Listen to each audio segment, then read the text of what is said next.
Hello. I want to read up my English language profile, which I have prepared a text for Sunday. And my name is Nikolai, or Nico. You can call me whatever you want. I'm 23 years old, and I have a sister who lives with my dad. My mom lives alone in the same town, Tostrup. And my mom is from Sweden, and my dad is from Denmark. But they got separated for like 5 years ago. My dad has a girlfriend, and she has a son, which means that me and my sister have a bonus brother, and his name is William. And yeah, and William is living with my dad and my dad's girlfriend 1 week, and then he's go back home at in Valby to his dad. And I live in Valby as well with my three roomies, which I play football with. So we have a lot in common, me and my three roomies. I studied English in primary school for about 4 years, approximately. Then I went on efterskole, where I studied English for 1 year, and then on gymnasium HTX Brøndby, where I studied English A in 3 years, and I got my final grade was 7, even though I didn't pass the other exams. I love speaking English, and therefore I love to learn about the English language. English has always been my favorite language, no doubt. German, French, I don't like that as much as I like speaking English. But the English grammar is a little bit hard for me when it comes to difficult words. But that's the only problem I have. It's maybe the grammar and the difficult words. But I try to use the difficult words in every sentence I come out with.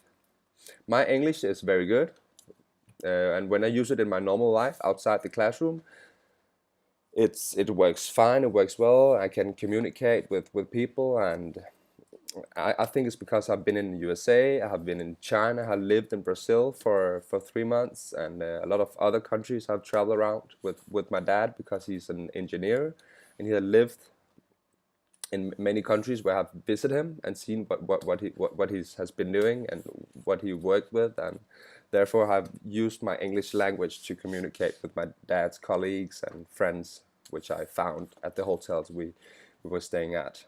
Um, I feel really comfortable when I speak English, and it's, as I said, no problem for me to communicate with other people when I speak English. So I watch a lot of English or American movies and TV series on Netflix and Viaplay or just the TV.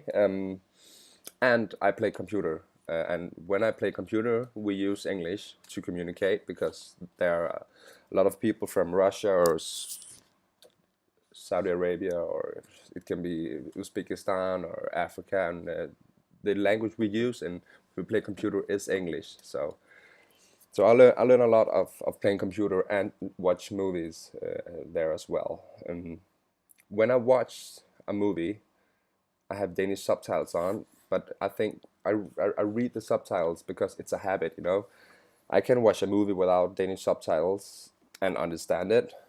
But I think it's a good help to listen to the English movies, and if you don't understand the word they are saying, then you can look down on the subtitles and it can translate it for you. So I think it's a good way to learn the hard words you don't understand.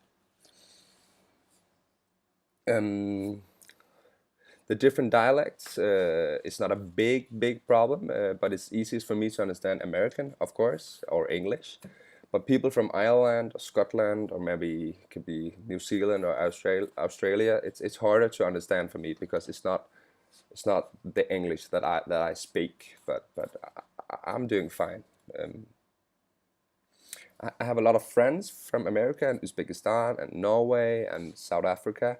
And every time we communicate on Facebook, we write on English and we talk in English. So that helps me to like have the English language in my spare time as well. My vocabulary is quite big. It could be better. It always can. And I hope to learn a lot of new words and learn grammar more than I can. I try to use to use the hard words in every sentence when I try to like tell a story or something. And maybe if it's wrong, some will tell me that yeah, I cannot use that word in that sentence, and I learn by that. So learn by doing, right?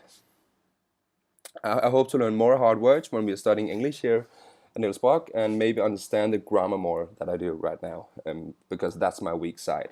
So let's hope it will be better. And see you, Tina.